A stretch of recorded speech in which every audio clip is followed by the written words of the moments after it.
வணக்கம். கலைஞர் மகளிர் உரிமை தொகைக்கான முகாம் பார்த்தீங்கன்னா ஆங்காங்கே நடைபெற்று வந்துட்டு இருக்கு. இந்த முகாம்கள் பார்த்தீங்கன்னா எத்தனை நாள் வரைக்கும் நடைபெறும் அப்படிங்கிறத பற்றியும், எத்தனை நாள் வரைக்கும் இது இருக்கும், அதுக்கான கால அவகாசம் எவ்வளோ கொடுத்துருக்காங்க அப்படிங்கிறத பற்றியும், அது மட்டும் இல்லாமல் இந்த கலைஞர் மகளிர் உரிமை தொகை சம்பந்தமான ஏகப்பட்ட சந்தேகங்களுக்கு பார்த்தீங்கன்னா தீர்வு இந்த ஒரு வீடியோவில் உங்களுக்கு கிடைக்கும் அப்படின்னு நான் நம்புகிறேன். ஸோ அதனால் வீடியோவை ஸ்கிப் பண்ணாமல் ஃபர்ஸ்ட்லேருந்து லாஸ்ட் வரைக்கும் பாருங்கள். ஃபர்ஸ்ட்டு இந்த மகளிர் உரிமை தொகைக்கு எப்படி விண்ணப்பிக்கிறது அப்படின்னு நம்ம பார்த்துடலாம். கலைஞர் மகளிர் உரிமை தொகைக்கு நீங்கள் விண்ணப்பிக்கணும் அப்படின்னா உங்கள் ஏரியாவில் நடக்கக்கூடிய உங்களுடன் ஸ்டாலின் அப்படிங்கிற முகாம் வந்து மூளைக்கு மூலம் போட்டிருக்காங்க. ஸோ அந்த முகாமில் போயிட்டு தான் நீங்கள் வந்து விண்ணப்பிக்கிற மாதிரி இருக்கும். இது வரைக்கும் பார்த்துக்கிட்டீங்கன்னா மக்கள் வந்து ரொம்ப ஆர்வத்தோடு விண்ணப்பிச்சுட்டு வந்துட்டு இருக்காங்க. சரியான ஆவணங்களுடன் நீங்கள் போனீங்க அப்படின்னா கரெக்டாக 10 நிமிஷத்தில் உங்களால் விண்ணப்பிச்சிட முடியும். ரொம்ப அதிக டைம்லாம் வந்து எடுக்க போகிறது கிடையாது. நீங்கள் போகும்போது எடுத்துகிட்டு போக வேண்டியது என்னென்னா ஆதார் அட்டை, ரேஷன் கார்டு, செல்ஃபோன் எண்ணு, உங்களுடைய வங்கி பாஸ்புக், இபி கனெக்ஷன் இருக்குது, அதாவது இபி கனெக்ஷன் கரண்ட் பில்லு இருக்குது இல்லையா, அப்படி அந்த கனெக்ஷன் உங்ககிட்ட பர்டிகுலராக தனியாக இருக்குது அப்படின்னா அந்த பில்லை எடுத்துகிட்டு போங்க. சப்போஸ் அப்படி உங்ககிட்ட இபி கனெக்ஷன் இல்லை, நீங்கள் வாடகை வீட்டில் இருக்கீங்க, உங்களுக்கு சப்மீட்டர் கனெக்ட் பண்ணியிருக்காங்க, நீங்கள் ஒத்த லைட்டில் யூஸ் பண்ணிட்டு இருக்கீங்க அப்படிங்கிற பட்சத்தில் நீங்கள் வந்து கண்டிப்பாக வந்து இபி பில் எடுத்துகிட்டு போகணும் அப்படிங்கிற அந்த அவசியம் வந்து இல்லை. அப்படி இருக்குது அப்படின்னா கண்டிப்பாக வந்து எடுத்துகிட்டு போங்க. இதெல்லாம் வந்து ரொம்ப முக்கியமான ஒரு விஷயம். இந்த விவரங்கள்லாம் நீங்கள் ஈஸியாக எடுத்துகிட்டு போயிட்டு நீங்கள் கரெக்டான முறையில் நீங்கள் எடுத்துகிட்டு போய் சமர்ப்பிச்சிங்க அப்படின்னா ஜஸ்ட் உடனே ஒரு 10 மினிட்ஸில் உங்களால் அப்ளை பண்ணிக்க முடியும். 45 நாளுக்குள்ளே இந்த கேம்ப் மூலயமா நீங்கள் விண்ணப்பிக்கிற இந்த ஒரு விஷயத்துக்கு வந்து உடனே உங்களுக்கு வந்து தீர்வு காணப்படும் அப்படின்னு சொல்லியிருக்காங்க. அப்படி அவங்க மறுபரிசீலனை பண்ணும்பொழுது பார்த்தீங்கன்னா உங்களுக்கு, அதாவது குடும்ப தலைவிகளுடைய அவங்களுடைய செல்ஃபோன் நம்பருக்கு உடனே வந்து குறுஞ்செய்தி அனுப்புவாங்க அப்படின்னு சொல்லியிருக்காங்க. இப்போ ரீசெண்டாக அப்ளை பண்ண ஒரு சில நபர்களுக்கு பார்த்தீங்கன்னா உங்கள் விண்ணப்பம் வந்து வெற்றிகரமாக சமர்ப்பிக்கப்பட்டது, ஏற்றுக்கொள்ளப்பட்டது அப்படின்னு சொல்லிட்டு நிறைய நபர்களுக்கு வந்து இதை மாதிரி மெசேஜுமே வந்து வரப்பட்டிருக்கு. நெக்ஸ்ட், இந்த கேம்ப் வந்து எத்தனை நாள் வரைக்கும் நடக்கும் அப்படின்னு கேட்டிங்கன்னா, அதாவது 5 பஞ்சாயத்துக்கு ஒரு இடத்துல அப்படிங்கிற மாதிரி ஒரு கேம்ப் வந்து போட்டிருக்காங்க. சில இடத்துல மக்கள் தொகை அதிகமாக இருக்கக்கூடிய இடத்துல 4 பஞ்சாயத்துக்கு ஒரு கேம்ப் அப்படிங்கிற அந்த கால்குலேஷன் படியுமே வந்து கேம்ப் வந்து போடப்பட்டிருக்கு. ஸோ இந்த கேம்ப் பார்த்தீங்கன்னா கிட்டத்தட்ட நவம்பர் மாதம் வரைக்குமே உங்கள் டிஸ்ட்ரிக்டில் ஏதாவது ஒரு ஏரியாவில் கேம்ப் வந்து நடைபெற்று கொண்டு தான் இருக்கும். திங்கக்கிழமை மட்டும் கேம்ப் வந்து இருக்காது. ரீசன் என்னன்னு பார்த்தீங்கன்னா, திங்கக்கிழமை நம்ம கலெக்டர்கிட்ட வந்து மனு கொடுக்கக்கூடிய மனு நாள் அப்படின்னு சொல்லிட்டு மக்கள் குறை தீர்க்கும் நாள் அப்படின்னு சொல்கிறதுனால திங்கக்கிழமை மட்டும் இந்த கேம்ப் வந்து நடத்தாது. அதாவது உங்களுடன் ஸ்டாலின் திட்டத்துக்கான கேம்ப் வந்து திங்கக்கிழமை மட்டும் போட மாட்டாங்க. மற்ற எல்லா தினங்களுமே பார்த்தீங்கன்னா உங்களுக்கு வந்து இந்த கேம்ப் வந்து நடைபெறும். ஸோ கேம்ப் எங்கெல்லாம் நடக்குது, நம்ம டிஸ்ட்ரிக்டில் எந்தெந்த இடத்துல நடக்குது அப்படிங்கிறத நீங்கள் தெரிஞ்சுக்கணும் அப்படின்னா அதுக்கான ஒரு வீடியோ லிங்கை நான் கீழே வந்து டிஸ்கிரிப்ஷனில் ஃபர்ஸ்ட்லேயே வந்து கொடுக்குறேன். நீங்கள் அந்த லிங்க் உள்ளார போயிட்டு எங்கெங்கெல்லாம் முகாம் நடக்குது அப்படிங்கிறத டெய்லி நீங்கள் சர்ச் பண்ணி தெரிஞ்சுக்கலாம். ஸோ தெரிஞ்சுட்டு அந்த இடத்துல போயிட்டு கூட நீங்கள் உங்களுக்கான ஃபார்மை நீங்கள் வந்து சப்மிட் பண்ணலாம். அதே போல் இந்த ஃபார்ம் வந்து, அதாவது ஒருத்தவங்க வந்து இப்போ வேறு ஒரு மாவட்டத்தில், இப்போ ஒரு மாவட்டத்தில் இன்னொரு மாவட்டம், இப்போ நான் எக்ஸாம்பிளுக்கு கரூர் மாவட்டத்தில் உள்ளவங்க இப்போ நம்ம மயிலாடுதுறை மாவட்டத்தில் வந்து நீங்கள் வந்து வெக்கெட் ஆகிருக்கீங்க, ஜஸ்ட் நீங்கள் தங்கியிருக்கீங்க, விருந்தாடியாக வந்திருக்கீங்க அப்படிங்கிற பட்சத்தில் இந்த முகாமில் நீங்கள் பங்கு பெறணும் அப்படின்னா கண்டிப்பாக நீங்கள் வந்து பங்கு பெற்றுக்கொள்ளலாம். ஏன்னா டிஸ்ட்ரிக்ட் டு டிஸ்ட்ரிக்ட் எங்கே வேணாலுமே நீங்கள் வந்து ஃபார்ம் கொடுக்கலாம் அப்படிங்கிறது தான் இது வரைக்கும் வந்திருக்கிற இன்ஸ்ட்ரக்ஷன்.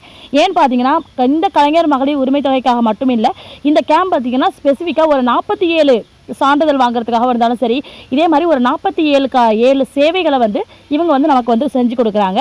இந்த திட்டம் மூலயமா நீங்கள் கொடுக்குற எந்த ஒரு சேவையுமே ஈஸியாக ஒரு 40 to 45 டேஸில் நமக்கு உடனே வந்து ரிசல்ட் கிடைக்கும் அப்படிங்கிற மாதிரி சொல்லியிருக்காங்க. இந்த இடத்துல நீங்கள் பிறப்பு சான்றிதழ், இறப்பு சான்றிதழ், வாரிசு சான்றிதழ், அது மட்டும் இல்லை பட்டா மாற்றுதல், பட்டா பெயர் மாற்றுதல், இல்லைனா பட்டா முகவரி மாற்றம், அது மட்டும் இல்லாமல் இதே மாதிரி எக்ஸஸாக கிட்டத்தட்ட பார்த்தீங்கன்னா ஒரு 47 சேவைகள் வந்து இந்த இடத்துல அவைலபிளாக இருக்குது. ஸோ அதுக்கு தேவையான ஆவணங்கள் என்ன அப்படிங்கிறது நீங்களே வந்து செக் பண்ணிக்க முடியும். அதுக்கான வீடியோவை நான் டிஸ்கிரிப்ஷன் ஃபர்ஸ்ட்லேயே கொடுக்குறேன், நீங்கள் உள்ளே போயிட்டு செக் பண்ணி பாருங்கள். அதில் என்னென்ன இன்ஸ்ட்ரக்ஷன் கொடுத்துருக்காங்களோ அதில் சொன்ன மாதிரி அதுக்கு தேவையான ஆவணங்களை எடுத்துகிட்டு போயிட்டு நீங்கள் அப்ளை பண்ணிங்க அப்படின்னா உங்களால் உடனே அப்ளை பண்ணிக்க முடியும். அதே போல் பார்த்தீங்கன்னா போன டைமில் ஒரு வீட்டில் ஒருத்தவங்க வந்து ஓஏபி வாங்குறாங்க அப்படின்னா கண்டிப்பாக வந்து அவங்க இந்த 1000 ரூபா பணத்துக்கு வந்து அப்ளை பண்ண முடியாது. சப்போஸ் அப்படி அப்ளை பண்ணாலும் எலிஜிபிள் ஆகாது அப்படின்னு வந்து சொல்லியிருந்தாங்க. ஸோ அந்த ஒரு விஷயத்தை இந்த தடவை என்ன பண்ணியிருக்காங்கன்னா திருத்தம் பண்ணியிருக்காங்க. அதே போல் என்னென்னா, இப்போ ஒரு வீட்டில் எக்ஸாம்பிளுக்கு எப்படின்னா, இப்போ ஒரு வீட்டில் ஒருத்தவங்க ஓஏபி வாங்குறாங்க அப்படின்னா அவங்க இந்த 1000 ரூபா பணத்துக்கு விண்ணப்பிக்க முடியாது. இப்போவும் அதே தான் சேம்.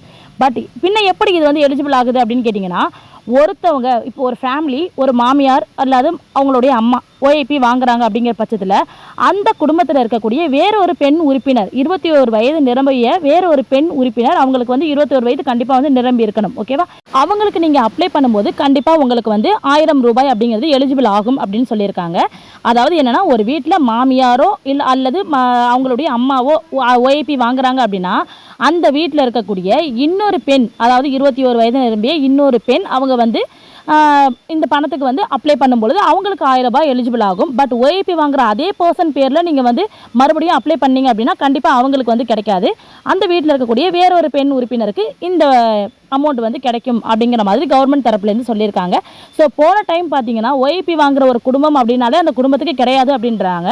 இந்த தடவை வந்து ஓஏபி வாங்கினாலும் சரி அந்த குடும்பத்தில் இருக்கிற வேறொரு பெண்ணுக்கு வந்து 1000 ரூபாய் வந்து கொடுக்கலாம் அப்படிங்கிற மாதிரி சொல்லியிருக்காங்க. பட் அவங்களுக்கு 21 வயசு வந்து கம்ப்ளீட் ஆகிருக்கணும் அப்படிங்கிறதையும் அவங்க வந்து இன்ஃபார்ம் பண்ணியிருக்காங்க. இது குறித்து உங்களுக்கு வேறு ஏதாவது டவுட் இருக்குது அப்படிங்கிற பட்சத்தில் கண்டிப்பாக எனக்கு நீங்கள் கமெண்ட் செக்ஷனில் கேளுங்க, உங்களுக்கு நான் வந்து இன்ஃபார்ம் பண்ணுறேன். நெக்ஸ்ட்டு பார்த்தீங்கன்னா என்கிட்ட வந்து கேம்பில் இப்போ லாஸ்ட் டைம் நான் ஒர்க் பண்ண கேம்பில் வந்து ஒருத்தவங்க வந்து ஒன்று கேட்டிருந்தாங்க. என்னன்னா நான் முன்னால் வந்து அப்ளை பண்ணேன், எனக்கு அமௌண்ட் வரல, நான் திரும்பி மேல்முறையீடும் பண்ணேன், அப்பயும் எனக்கு அமௌண்ட் வரல, நான் வந்து இந்த கேம்பில் வந்து அப்ளை பண்ணலாமா அப்படின்னு சொல்லி கேட்டிருந்தாங்க. கண்டிப்பாக அதுக்காக தான் இந்த கேம்பே. ஓகேவா? இவங்க இப்போ சில பேர் என்ன நினச்சிட்டாங்கன்னா அதான் போன தடவை அப்ளை பண்ணி நமக்கு வந்து வரலையே, பின்னையே இந்த தடவை அப்ளை பண்ணணும் அப்படிங்கிற மாதிரி நினச்சிட்டு இருக்காங்க. ஆனால் போன தடவை சொத்து மதிப்பு அந்த நஞ்சை புஞ்சை நிலலாம் சொல்லியிருந்தாங்க இல்லையா, அதெல்லாமே பார்த்தீங்கன்னா இப்போ வந்து கொஞ்சம் வந்து எக்ஸ்டெண்ட் பண்ணி கொடுத்துருக்காங்க. முன்னால் சொன்னதை விட இப்போ கொஞ்சம் எக்ஸ்டெண்ட் பண்ணி கொடுத்துருக்காங்க. ஓஏபி உள்ளவங்களுக்கு அந்த ஃபேமிலியில் இருக்கக்கூடிய இன்னொருத்தவங்களுக்கு பணம் கிடைக்கும்னு சொல்லியிருக்காங்க. அதே போல் கரண்ட் பில் போன தடவை வந்து ரொம்ப அத்தியாவசியம் அப்படின்னு சொல்லியிருந்தாங்க. பட் இப்போ வந்து அது வந்து அந்தளவு அத்தியாவசியம் இல்லை அப்படின்னு சொல்லியிருக்காங்க. அதே போல் வாடகை வீட்டில் இருக்கிறாங்க அப்படின்னா அவங்களுக்கு கரண்ட் பில் முக்கியம் இல்லை, சப்மீட்டர் இருக்குது ஒரு வீட்டில் அப்படின்னா அவங்களுக்கும் கரண்ட் பில் நம்பர் அவ்வளோவா முக்கியம் இல்லை அப்படிங்கிற மாதிரி சொல்லியிருக்கிறதுனால இந்த மாதிரி ஏகப்பட்ட தளர்வுகள் வந்து இந்த முறை வந்து நடைபெற்றிருக்கு. ஸோ அதனால் போன தடவை உங்களுக்கு ரிஜெக்ட் ஆகியிருந்தாலும் கண்டிப்பாக இந்த தடவை நீங்கள் கண்டிப்பாக அப்ளை பண்ணுங்கள். கண்டிப்பாக உங்களுக்கு எலிஜிபிள் ஆகிறதுக்கான சான்சஸ் நிறைய இருக்குது. அவங்க சொன்ன எலிஜிபிள் உங்களுக்கு இருக்குது அப்படிங்கிற பட்சத்தில் கண்டிப்பாக உங்களுக்கு இந்த 1000 ரூபாய்ங்கிறது கிடைக்கிறதுக்கான வாய்ப்புகள் நிறைய இருக்குது. நெக்ஸ்ட் என்ன கேட்குறாங்கன்னா, நாங்கள் அப்ளை பண்ண உடனே எங்களுக்கு மெசேஜ் வருமா அப்படின்னு சொல்லி கேட்குறாங்க. இப்போ நீங்கள் வந்து ஃபார்ம் கொடுத்துருக்கீங்க, ஃபார்ம் கொடுத்தது என்ன பண்ணுவாங்க, உடனே நாங்கள் வந்து டைப் பண்ணி மொபைலில் வந்து உடனே அந்த ஆப்பில் வந்து நாங்கள் டைப் பண்ணி ஏற்றிடுவோம். ஏற்றின உடனே உங்களுக்கு மெசேஜ் வருமானு கேட்டிங்கன்னா கண்டிப்பாக வந்து வராது. ஸோ நாங்கள் அனுப்புகிறத அங்கே மேலிடத்துல வெரிஃபை பண்ணுவாங்க. அப்படி வெரிஃபை பண்ணும்போது தான் உங்களுடைய விண்ணப்பம் ஏற்றுக்கொள்ளப்பட்டது அப்படின்னு சொல்லிட்டு உங்களுக்கு வந்து மெசேஜ் வந்து அனுப்புவாங்க. நெக்ஸ்ட் பார்த்தீங்கன்னா இன்னொரு வெரிஃபிகேஷனுக்கு அது போகும். அப்படி போகும்போது என்ன ஆகுனா, நீங்கள் வந்து இந்த கலைஞர் மகளிர் உரிமை தொகை திட்டத்தில் தகுதியான விண்ணப்பதாரராக ஏற்றுக்கொள்ளப்பட்டீர்கள் அப்படின்னு உங்களுக்கு இன்னொரு எஸ்எம்எஸ் வரும் அப்படிங்கிற மாதிரி. போன டைம் அந்த மாதிரி தான். போன டைம் என்ன ஸ்டெப் பை ஸ்டெப்பாக பண்ணாங்களோ சேம் அதே தான் இந்த டைமும் பண்ண போகிறாங்க.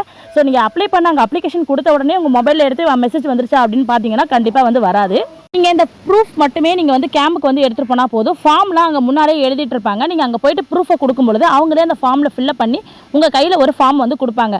நீங்கள் அந்த ஃபார்மை ஒன்ஸ் என்ன பண்ணுறீங்கன்னா உங்கள் வெரிஃபிகேஷனுக்கு அதில் எல்லாம் கரெக்டாக இருக்கான்னு நீங்கள் ஒரு தடவை செக் பண்ணிக்கோங்க. ஏன்னா எங்ககிட்ட வரும்பொழுது பார்த்தீங்கன்னா ஒரு சில ஃபார்மில் நிறைய மிஸ்டேக் இருக்குது. ஸோ அதெல்லாம் நாங்கள் வந்து கரெக்ஷன் பண்ணணும். சப்போஸ் இந்த ஃபோன் நம்பரில் ஏதாவது ஒரு மிஸ்டேக் இருக்குது அப்படிங்கிற பட்சத்தில் கண்டிப்பாக உங்களுக்கு எஸ்எம்எஸ் வராமல் போகிறதுக்கு வாய்ப்புகள் இருக்குது. அதே போல் பார்த்தீங்கன்னா உங்களுடைய அக்கௌண்ட் நம்பர் ஏதாவது மிஸ்டேக்காக இருந்ததுன்னா அங்கே வந்து அமௌண்ட் வந்து கிரெடிட் ஆகாமல் போகிறதுக்கு வாய்ப்புகள் இருக்குது. ஸோ அதனால் நீங்கள் ஒன்ஸ் மறுபடியும் நீங்கள் செக் பண்ணிவிட்டு அதுக்கப்புறமா நீங்கள் வந்து கொடுங்க. வேறு ஏதாவது உங்களுக்கு டவுட் இருக்குது அப்படிங்கிற பட்சத்தில் கண்டிப்பாக கமெண்ட்டில் கேளுங்க. நான் அதுக்கு என்ன ஆன்சர் என்கிட்ட இருக்கோ அதை நான் உங்ககிட்ட ஷேர் பண்ணிக்கிறேன். நன்றி.